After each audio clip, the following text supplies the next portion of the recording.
Hi, this is Nick Freitas, and welcome back to Making the Argument. We've got a great episode for you today. We're going to be talking about some of the headlines that showed up in the news, things like minimum wage, voting rights, defunding the police, abolition of the prison system, as well as a host of other issues dealing with the stimulus package, et cetera. But what we're going to do is we're actually going to look at the arguments that were made and we're going to apply what we talked about in the previous episode. So, the last episode, if you haven't listened to it yet, we talked about how to use good critical thinking, the laws of logic, how to identify some of the tactics that are commonly used, and how to effectively respond to it, right? And responding to it starts with understanding how they're wording their argument. You know, what sort of not only debate tactics are they using, but what sort of wording are they using? What does it imply, and how does it actually set up the argument in the first place? So let's go ahead and dive right into that. The first thing I want to talk about, there were some articles through CNN, MSNBC, and we're going to go through a couple of those. One had to do with an article that was written by Dean Obadiah, talking about the GOP assaulting voters' rights, right? It was the assault on voting rights by the GOP. And again, what's interesting to look at within this article is that if you look at the legislation that a lot of state legislatures have passed, because again, most of your voting law is not at the federal level, it's at the state level with respect to, mail-in voting or voting absentee. What are the rules? How early can you vote? This is state law, it's not federal law. And by the way, you don't want it to be federal law, right? There's certain general guidelines that obviously provide protections through the US Constitution, but ultimately you do want your states to be the ones making this sort of law that deals with the nuances of voting. And again, the overall goal for voting should be twofold, right? One fold should be we want to make sure that we ensure access, right? We don't want any sort of limitations. The Democratic Party during the Jim Crow era put in a lot of things like poll taxes, poll tests, and they were specifically utilized for racist purposes in order to suppress African American voters, right? So access to the ballot is very, very important. We want to make sure that it is relatively easy for anyone that is legally able to vote to be able to cast a ballot. The other thing that you really want with voting laws is to make sure that you're protecting the integrity of the election, which is to say that you're putting reasonable measures in place in order to prevent voter fraud, right? In order to prevent someone from voting who's not legally permitted to, because that's ultimately another form of voter suppression. Every time somebody casts an illegal ballot, it essentially has the potential to negate a legally cast ballot. So it is another form of voter suppression, not only because it affects the outcome of a particular election, but it also causes people to lose faith in the process overall. So those are the two pillars upon which voting rights really stands: access and integrity. Now, if you look at a lot of the laws that have been put forward by the legislatures, by Republican controlled state legislatures, here's what they generally focus on. They usually have rules with respect to absentee balloting. So, for instance, it wasn't that long ago here in Virginia that if you wanted to cast an absentee ballot, you needed to have a signature of a witness saying that, yes, it is this person who has cast that ballot. Early voting, we used to not have early voting that was like several weeks ahead of the election. There were still early voting opportunities, but it was closer to the actual election. You also now you have these new laws in generally Democrat-controlled states where they have ballot drop-off boxes, and obviously there's some concerns with how do you monitor that and make sure that you don't have people stuffing the boxes with illegal ballots and things of that nature. One of the other big laws that you generally see from Republican legislatures has to do with voter ID. Now, we're going to talk about this from the integrity and the access part. I support voter ID provided that the government is providing you with a voter ID, right? If the government's not actually providing you with a photo ID that you can use to then go and vote, then it becomes a suppression issue, right? But provided that you have a photo ID provided by the government, then it's not that big a demand on someone to say, hey, look, we just want some proof that you are who you say you are. And again, every time we come up with voter ID laws, Democrats automatically accuse us of trying to engage in voter suppression. There was actually a really interesting man on the street set of interviews that was done not that long ago, where you had all of these left-wing college students and politicians suggesting that photo ID was a deliberate attempt to suppress minority voting. And then they went into a predominantly minority neighborhood and asked them about photo ID. And of course, all of them were like, no, everyone's got a photo ID. You got to have a photo ID. Well, where do you get a photo ID? Oh, you just go down, to the the DMV over on 3rd Street and get it.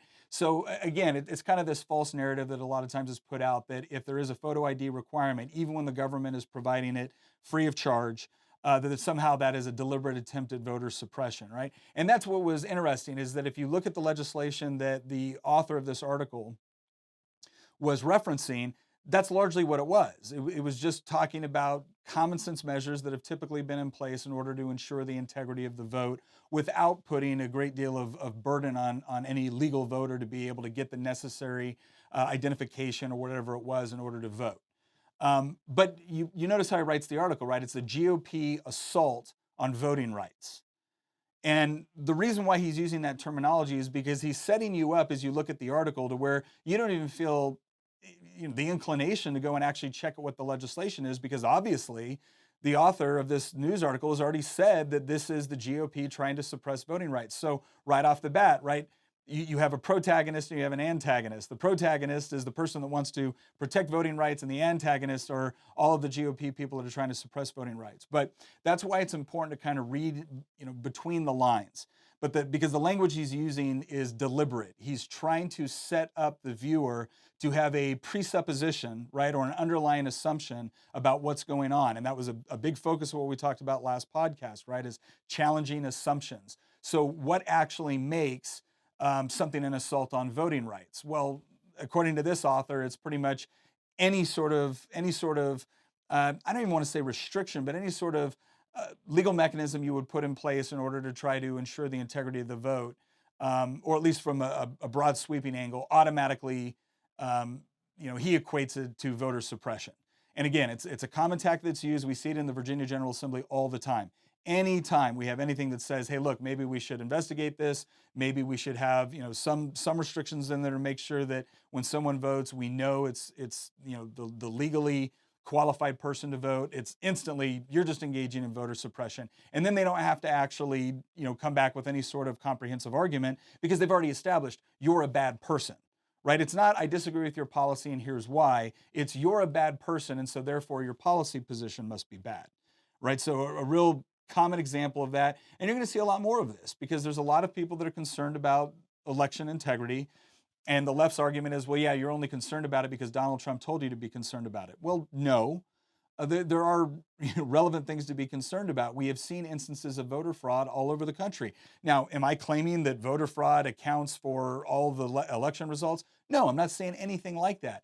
But any instance of voter fraud is still fraud, and it should certainly be addressed, because if you don't address that sort of fraud, in some way you encourage it to continue to take place, and putting in reasonable measures to make it more difficult to engage in voter fraud without taking away a legal voter's opportunity or ability to vote, and to vote easily, right? There's nothing wrong with that. So again, you're going to see a lot of this in headlines talking about any sort of legislation along these lines being a GOP attempt to suppress the vote or an assault on voting rights. It's garbage. Go look at the history of the Republican Party and the Democratic Party with respect to voting rights, and you tell me, which party has a better track record.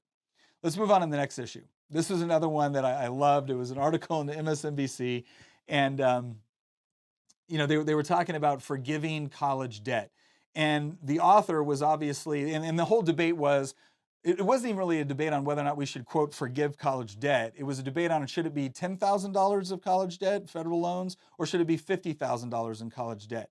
And the whole debate was about whether or not Joe Biden possessed the power within the Constitution to just forgive it by executive order. And even Joe Biden recognized that might have been a bridge too far, and it was going to have to go through the legislature in order to accomplish that. And they all wanted to forgive up to $50,000 in college loan, but they're saying that, well, we might be at a point where we have to settle for $10,000. Now, again, we can get into the debate all day long on whether or not the president has the power to do that through executive order. We can get into the debate on whether $10,000 is appropriate or $50,000 is appropriate. Here's what I want to do, right? Going back to that underlying assumption, what's the presupposition? When they use the term forgive college debt, all right, they're automatically putting it into our minds that this is something that the executive branch or that the federal government in general can simply forgive, right? And when you think forgive, you think, oh, it's just gone. No, you cannot forgive that sort of debt because it was paid for by taxpayer dollars. It would be one thing if an individual said to you that, hey, I know I loaned you some money, but you know what? It's fine. You don't got to pay it back. All right. They're forgiving that debt in the sort of way that we generally think of it, which is to say that the person that actually issued the debt or the person that actually provided the loan is assuming the responsibility by telling you don't got to pay it back. Right. So maybe they suffer a financial consequence as a result of not paying it back. You clearly don't, and nobody else does because nobody else was involved in that transaction between the person that took the debt and the person that provided the funds for it. But when we're talking about the federal government forgiving college loan debt, it was the taxpayers that paid it, right? So everybody, whether you went to college, whether you didn't go to college, whether you ever intend to go to college, if you chose to do something entirely different with your life with respect to your educational and career path, let's say you got out of high school and you went to a trade school, or let's say you took some sort of other method. Let's say you went to college, but you worked really hard to get good scholarships and you worked your way through college the whole time, and so you didn't rack up a bunch of debt, and whatever debt you did do, you paid it off. You are now paying for the debt of everyone that took the college loan, right? Took it knowing that they would have to pay it back, and are now coming back to the government and saying, well, I don't want to pay it. So they're not forgiving anything. They are transferring the responsibility of paying back that debt from the college student, from the person that took out the debt, onto all of the taxpayers that didn't take on the debt. And not only is this wrong from just like a moral injustice position, right? Why should you be forced to pay back a loan you didn't take? I want you to think about the sort of incentive structure that creates. You're creating a scenario where politicians who are, very happy to hand out tax dollars to people in order to entice them to vote for them, right? They're now just handing it out, and then when it comes time to pay it back, so that we can actually, work toward balancing our budget, they say, oh, no big deal. Yeah, exactly, because that politician doesn't pay an individual economic price for, quote, forgiving that debt, right? But you as the taxpayer do. And that's why we should be furious about this, is because, not only is it fiscally irresponsible, not only is it really unjust on just a basic moral level, but it also incentivizes really, really bad spending practices from our politicians when they can continue to pretend that that is their debt to forgive. Right? They forgave that debt on behalf of all of us as taxpayers. And that is really problematic. And again, it creates a perverse incentive with those that are taking loans, because now in the future, if we say, hey, you're going to take a loan, someone is now taking that and they're factoring into their own decision, not just, am I going to have to pay this back, but they're factoring their decision, well, you know what, I can take this money and maybe I'll take more money than I otherwise would have, because after all, the politicians with enough pressure are just going to, give it up in the first place. And there's another thing I want to segue really quickly into here with respect to college prices. The federal government getting into the college loan business was presumably because, they wanted more people to go to college and college is expensive. Okay, great. So has college become less expensive as a result of all these federal loans? Absolutely not. The prices have skyrocketed. Why? Because those universities know they're going to get their money. So they can increase rates. Not only can they increase the price or the tuition of going to college, but now they don't even really have to compete the way that they used to within the loan market for education. Because when you're seeking a private loan in order to go to education, I guarantee you that bank is not going to come back and say, you know what, don't worry about it. Why? Because the bank was investing, right, the depositors' money. And they know that they have an obligation to get that money back in order to pay back their depositors. And so if a bank's going to loan you money, they're not only going to ask whether or not you're a good student, they're also going to ask some really important questions like, what do you intend to major in? Because I guarantee you, if you're majoring in, dance theory, the probability you're going to be able to pay back that loan is incredibly low. And so they're probably not going to give you a loan to go to college to spend 4 years on a dance theory degree, right? But if the college knows that the money's coming from the federal government, and basically if a student applies, they're going to get it. Well, now the college's incentive structure has changed as well, because now they have an incentive to just provide all these fluff courses that they can charge premium rates for, regardless of whether or not it's actually going to help you get a job in the end. And then they'll come back and lobby the federal government to forgive the loan because, hey, they got paid.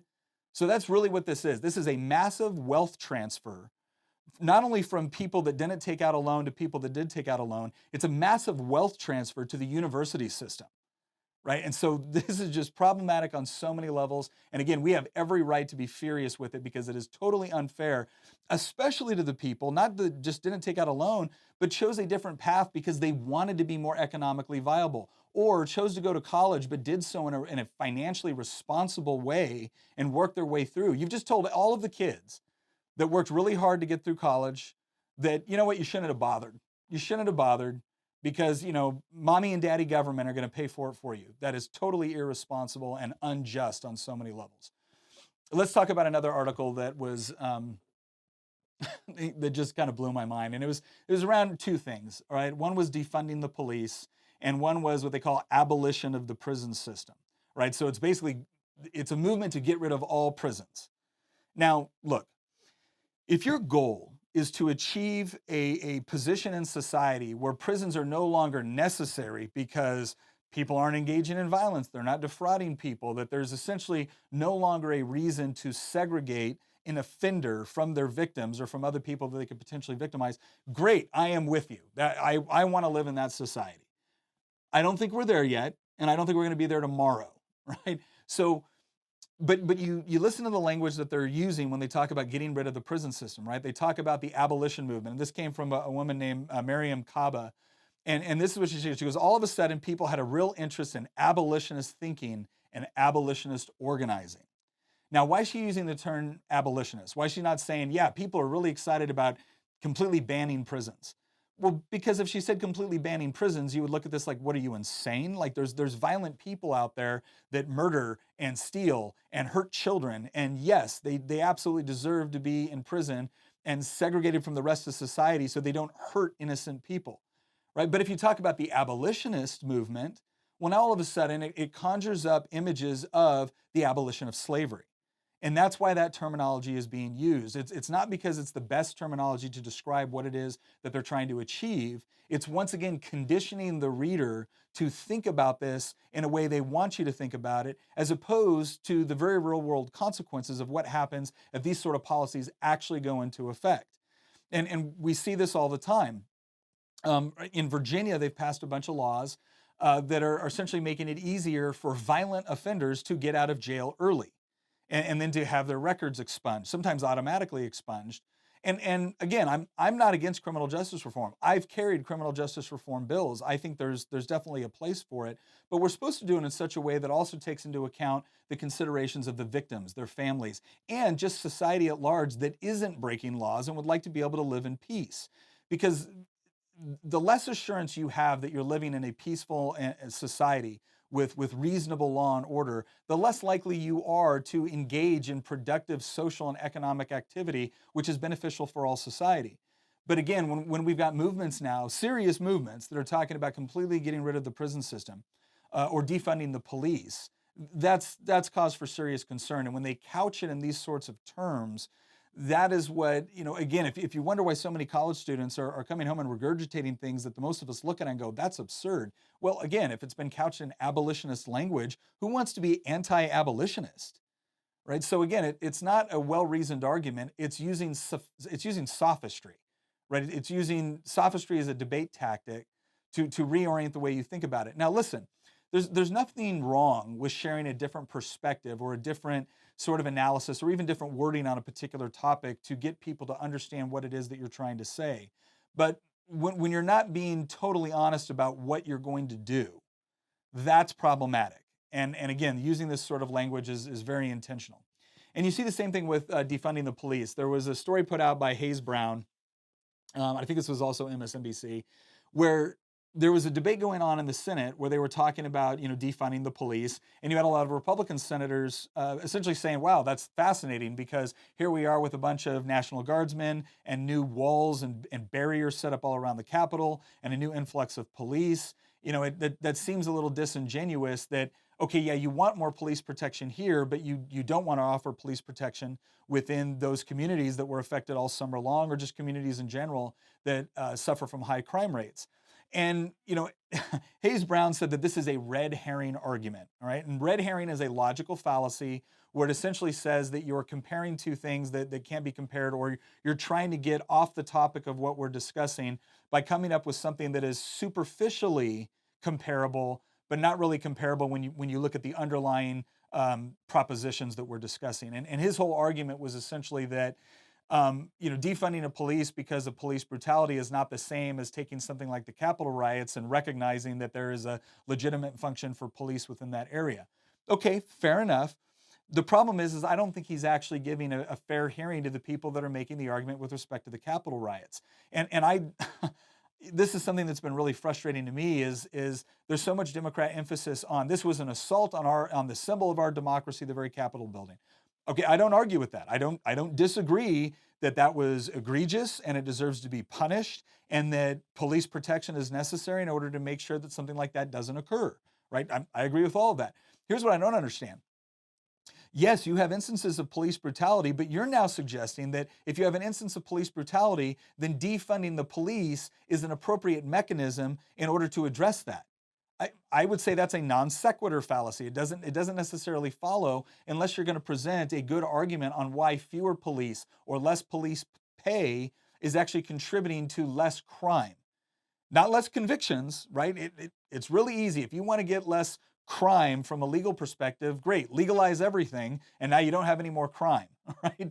But that's not why we pass laws against certain behaviors. We pass laws against certain behaviors like theft or fraud or murder or rape because we don't want those things to occur. We want to disincentivize them, and then we want to punish the people that act in that way in order to prevent them from doing it again. We pass those laws in order to protect innocent people. So again, please explain how defunding the police is an appropriate way or a logical way to address police brutality.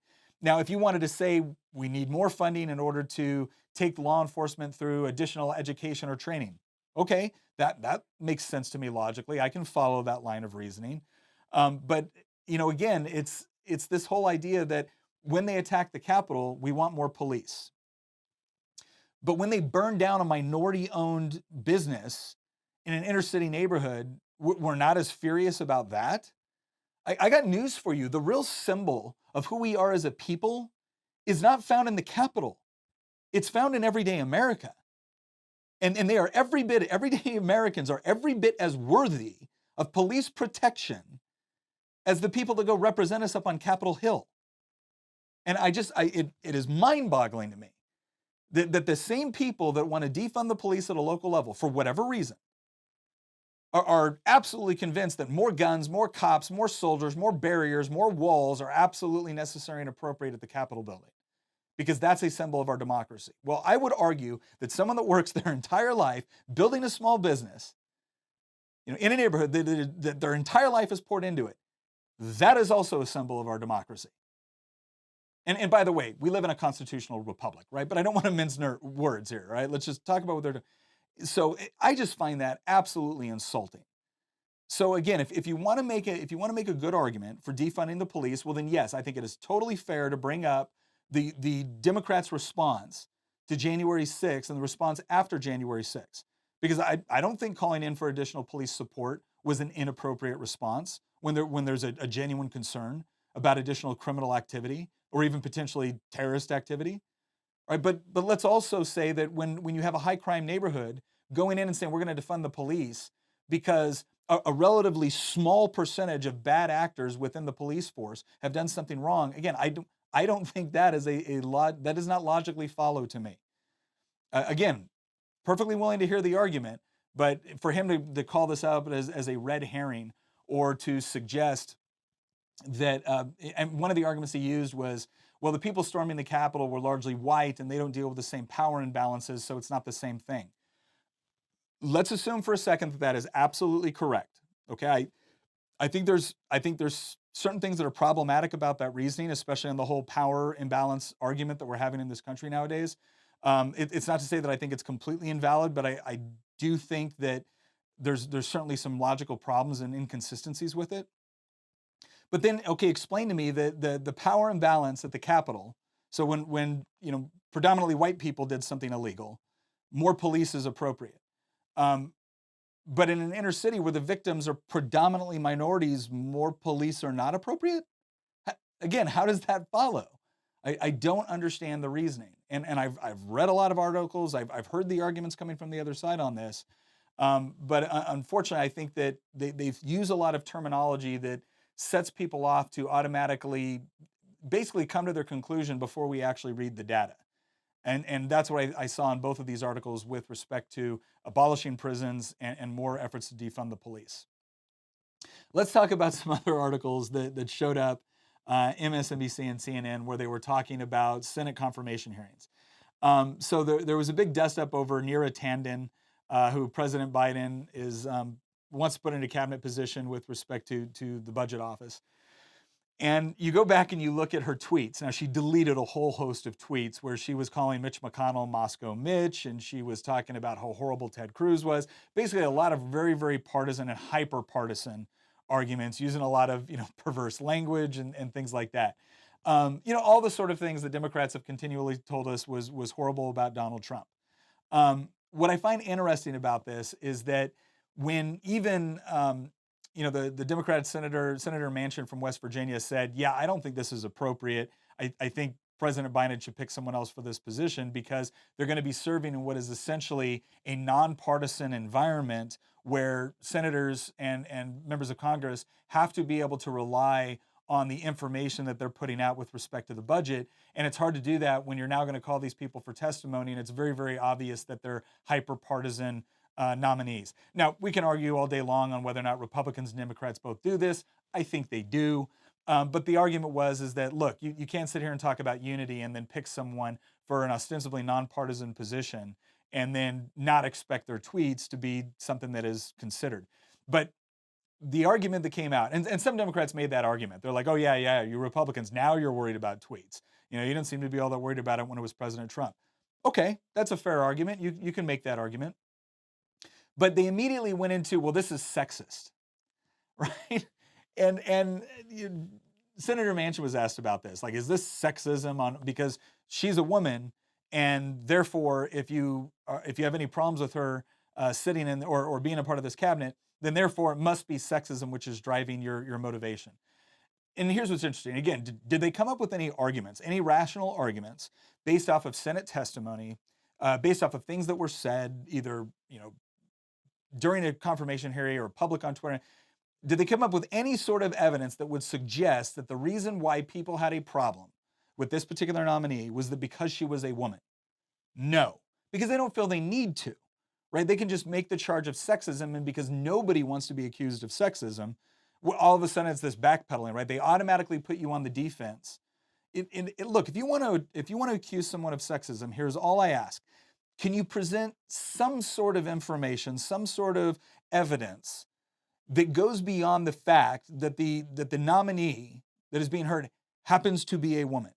And by the way, this is coming from the same political party that essentially thinks that there's an infinite number of genders, and somebody can identify one way or the next from one day to the next, and there's nothing wrong with that, right? But then when a woman comes forward, it's like it's automatically sexism if you have any problems with her past statements or her ability to be objective when it's analyzing the budget.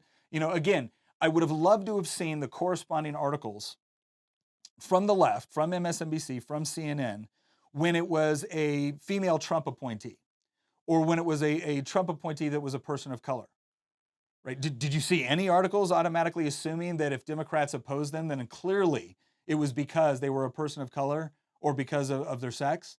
No, you didn't see that. Of course you didn't see that, because the presumption from left-wing media outlets is Democrats, they're fine.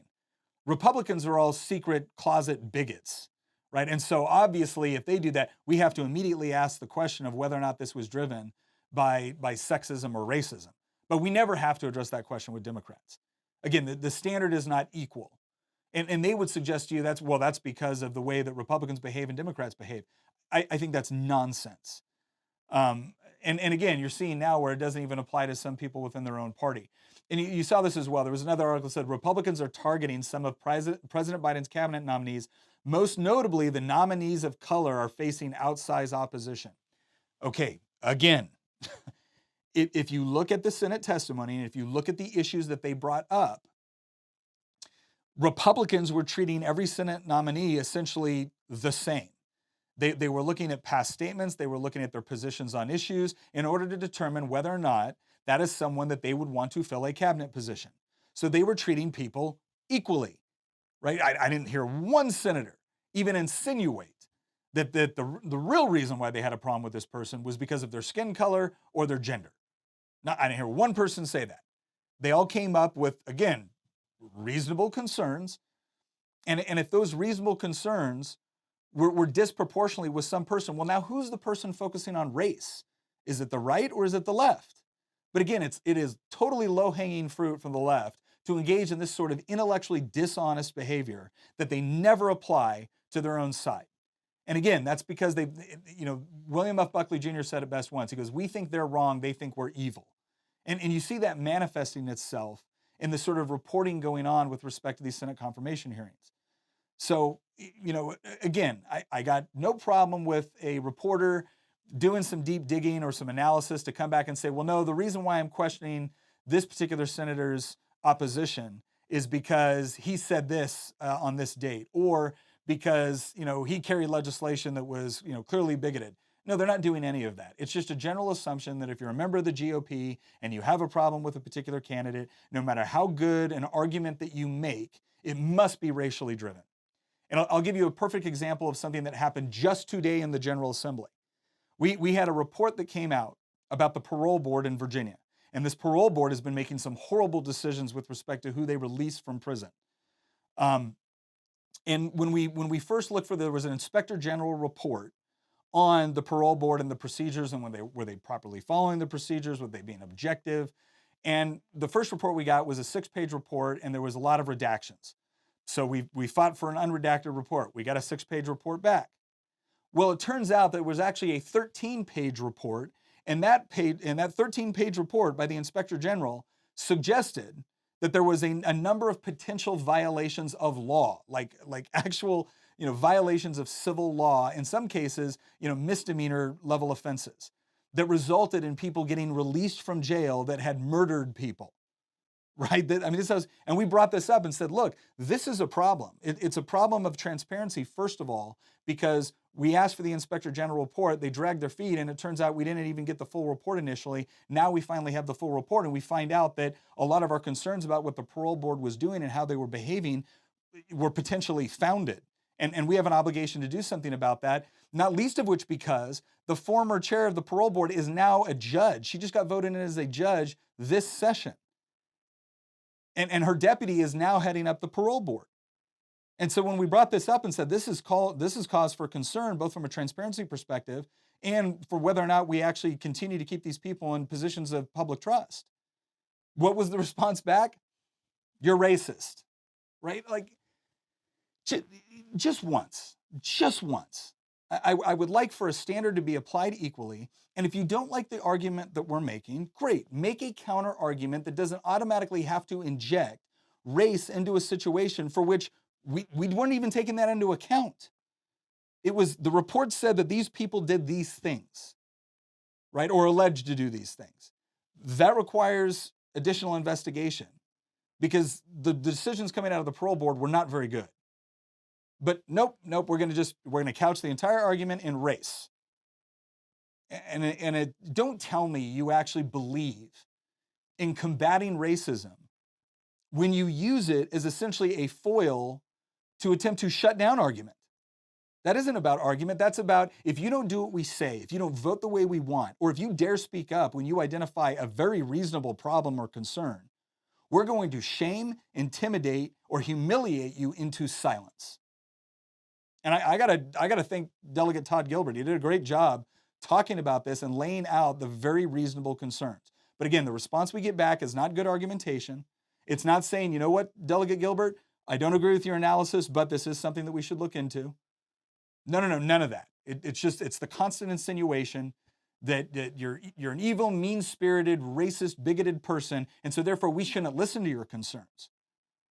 Again, that's what I'm talking about is when people are using these terms, not as a way to foster debate or discussion, but as a way to shut it down. What are you hiding? What are you hiding at that point? Because the truth doesn't need to be afraid. Right? Good argumentation is good argumentation, regardless of what side of the aisle it comes from. And during this session, there has been argumentation that I have seen coming from the left that has been good argumentation.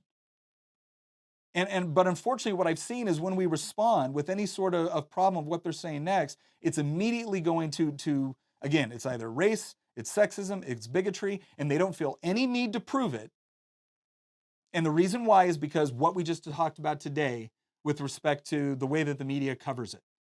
They know the media will simply parrot their talking points without actually digging in to the underlying assumptions, the evidence about what has happened and what hasn't happened. I'm so sick of hearing the left talking about how much they love science. Really? Really? Because what I see is a party that loves the banner of science. They love the legitimacy that referencing science provides. And again, I don't want to paint with too broad a brush because I do have Democrat colleagues and I have seen reporters on the left that have used the term science appropriately and have recognized that it is an analytical process. But for too many others, what it is a magical talisman, right? They have reduced science to mysticism with the way that they actually use it in political discourse. Where now it's just, if I just attach the word science onto whatever argument I'm making, poof, it's relevant or it's a good argument. And again, it's another, we are watering down terms through our political discourse that should hold a certain degree of respect within society. But when you constantly use them purely for political purposes, as opposed to taking them seriously and using them as standards by which we can judge behavior or action or policy, you are doing a disservice for the very thing you claim to care about. And unfortunately, that's been on wide display within political discourse. And again, the news articles that we've just read off and the way that they're actually talking about these things encourages, again, it's not encouraging debate. It's not encouraging multiple perspectives to an idea so that we can arrive at truth or mutually agreed upon terms. It's about manipulating the terms, again, in order to humiliate and intimidate people from actually speaking. And that's really problematic. Let's talk about one of the things. This is a little bit different, but it's along the same lines. I just think it's important because the minimum wage came up with respect to talk about the stimulus bill. And again, you see some of the sophistry involved here with how does legislation get done in Washington, D.C., or really any legislature for that matter. So one of the things that they put into the stimulus was a $15 minimum wage increase. And so now this is a tactic where you put something in the bill that you know a lot of your colleagues can't vote for. And then when they don't vote for the bill because of that, you automatically say they're against the whole bill, right? Again, it's another logical fallacy where you're treating opposition on one point as if it's opposition to the whole thing. And we call these poison pills, right? They put on a poison pill because if they know they put it in there, now they can run on a political issue that goes beyond the poison pill, right? So if you wanted to run on a $15 minimum wage, great, run on a $15 minimum wage. They don't really want to do that. They want to put it into a stimulus package. And now anybody that would have voted for that stimulus package that now feels like they can't because of minimum wage policy, now they're going to accuse them of opposing any sort of stimulus, right? It's the whole argument, if you don't do everything I want, then you don't want to do anything I want. And it's intellectually dishonest. Now, I will say this.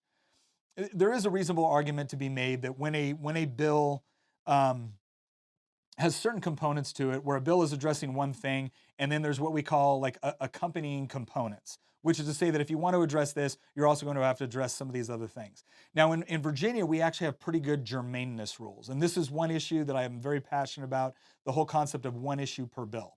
Now, obviously, one bill can address a lot of things, but it needs to address only the things that are relevant to why the bill was dropped in the first place. Why was it actually presented in the first place? That's not what they do in Washington, D.C. It's pretty much wide open. So that's why you see all this additional spending within the stimulus bill that has nothing to do with what I think the average citizen would consider to be, a reasonable or a relevant stimulus spending. That's why they throw millions of dollars at the Kennedy Arts and Entertainment Center up there in Washington, D.C., in a package that was meant to go to people that are suffering as a result of being unemployed from their small business or businesses shutting down, et cetera. And again, some people might ask, like, was it really that big a deal, right? People are suffering. Just vote for it. Why is the minimum wage such a big deal? I'm going to explain why. Because if part of the reason why you're doing this stimulus, and I'm just going to be honest with you, I have a real problem with government stimulus because ultimately it's taking money away from taxpayers and then giving it back, but it's in the way that the government wants to spend it as opposed to the way individuals would spend it. But let's just say for a second that you support the stimulus bill and you're wondering why the minimum wage is a poison pill. Part of the whole reason for the stimulus, the stated reason for the stimulus, was making sure that small businesses, which comprise the majority of jobs within the country, don't go out of business as a result of all of the lockdown provisions that we see state by state. If you now come in and tell that same small business that you are now required, and they've tried to put provisions in there to protect certain small businesses, but not others. Let's just say business in general. If you now tell them that you have to pay $15 an hour for a job that the work that is being produced doesn't produce $15 an hour of actual productivity, you're now telling a business you have to pay someone more than what their labor is actually worth. And the end result is they hire less low-skilled labor. Right? You'll see a lot of Republicans argue that this is bad for the economy, it's bad for small business. That is all true. Let me tell you one of the primary reasons I oppose the minimum wage increases. It's because it's bad for low-skilled labor. Because if you look at the Bureau of Labor Statistics, obviously it's a little bit different right now because of COVID, but typically on average, less than 3% of the labor force actually makes minimum wage. Right? And most of the people making minimum wage, it's not the mother of four trying to feed her family, right? That's always the narrative that they pull out, but that's not really what it is. It's usually people 25 or under. They're working their way through college. Maybe they're working part-time. It's the high school student with their first job as a barista, right? That's the person that is typically making minimum wage. So when we talk about minimum wage, we're talking about less than 3% of the labor force, usually younger people. Sometimes it is older people that have Social Security and they're augmenting their Social Security. In some situations, it's not someone that desperately needs the job to feed their family. They're getting that job for extra income, or it is a lower income family, and that is an extra job that is helping pay for the family. It's not as if the minimum wage job is the sole job that they are relying on to raise the family. That is not borne out in any of the figures or statistics that we have. Are there individual cases of that? Sure. Right, but it is a minuscule portion of the overall labor force. And what you're essentially doing, right? Let's say you don't care how much of the labor force is making minimum wage. You don't want anyone to live under those conditions. Okay, great. Here's what you just did. You just encourage every business that has the ability to do so to fire low-skilled laborers and replace them with automation. That's what you've done, because their labor is no longer competitive within the marketplace. And you can make whatever emotional appeal that you want, that, well, this isn't just about labor, this is about real people. Yeah, I agree, it's about real people. So here's an idea. Don't take away the only job opportunities that they actually have. Don't incentivize the marketplace to replace low-skilled labor with machines so that a politician can feel better about the policy that they're advocating for. That is the real world consequence. And you see this all over the place. If you look at the different countries that have instituted significantly higher minimum wage laws, what you see is significantly higher youth unemployment, because those are the people that are most affected by minimum wage laws. And the longer that young person is kept out of the marketplace because people are not willing to assume the risk or the cost of hiring them, the longer it takes them to actually build the work experience that they need in order to move up the economic ladder. And so you're not just hurting them in the moment where they can't get the job, you are setting them up for failure in the future. Because here's the other statistic that the people that love to talk about minimum wage don't want to tell you about. The vast majority of people on minimum wage are young and will be off minimum wage within a relatively short period of time, provided that they show up to their job on time. That's the reality. How do I know this? I made minimum wage. And within, I think it was 3 months, I was no longer making minimum wage anymore. Why? Because I showed up with no job experience, I showed up with no skills, but within 3 to 6 months, I had skills. I knew what I was doing. And there was a natural incentive within the marketplace for the employer to pay me more because I could have taken those skills somewhere else. But if you don't let that young person develop the skills in the first place, you're putting their entire economic development on hold. You're diminishing it. And the older they get without being able to build that work experience, the less likely they are to be able to move up the economic ladder. So, good job. Good job to everybody that decided that they were just going to arbitrarily pass something like this without understanding the very real economic consequences, not just for small business, not just for the economy in general, but for those people that most desperately need that entry-level position. Right? So that's the reason. If you're wondering why the minimum wage creates such a poison pill for this overall stimulus package, that's the reason. That's the reason why so many of us have a problem with it. All right? So, again, it's getting very frustrating, and I know the people watching this share that frustration as well. The people listening to share that frustration as well, because ultimately, again, if you could have heard, because I've given this argument before on minimum wage, I've given this argument before on law enforcement, I've given the argument before on voting rights, and I would like to think that I generally present my facts in a logical and intellectually consistent fashion. And it is easy to convince me that I'm wrong. You just have to show up with better facts, better evidence, and a good argument. Because ultimately what I'm after is the truth. That's what I want. I want to be on the side of truth. I want to be on the side of truth more than I want to be on the side of my political party. I want to be on the side of truth. So just present a good argument. But more and more what we're seeing is, again, it's the use of sophistry, it's the use of bad argumentation, and it is done so for the purpose of shutting down debate, not fostering it. And if we can't actually have this honest debate, here's what's going to end up happening.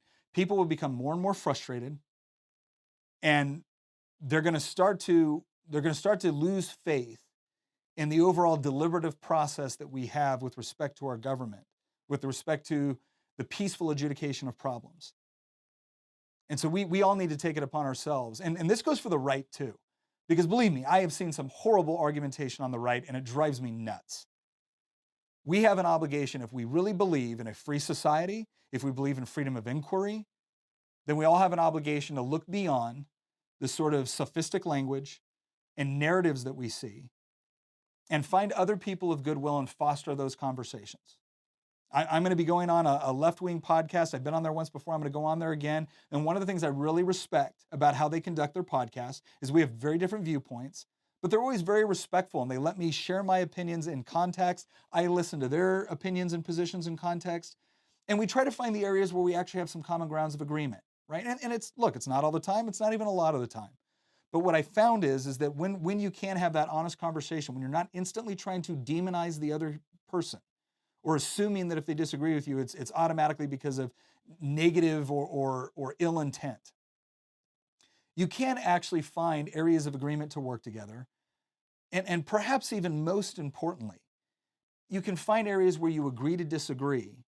And you can make the additional argument that, look, if we really disagree on this, maybe politics isn't the best way to solve it. Maybe the best way to solve it is to allow free people to live and let live, make their own decisions, learn from the results of those decisions, and make better ones in the future.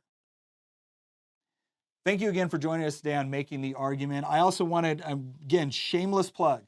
If you haven't checked out the Y Minutes yet, you can go to theyminutes.com. We're also on Facebook, on YouTube. Go check out those videos. One of the things that we really try to do in those videos is talk about issues and policies while sharing interesting stories, interesting insights. And again, it's not partisan. It's more about just discussing ideas in a way that really tries to, again, foster that sense of inquiry and really fostering how do we defend and advance the cause of a free society. So please go to theyminutes.com, check that out. Also, if you're listening to this on Apple Podcasts, if you listen on Spotify, if you've got this up on your phone right now, here's what I'm going to ask you to do.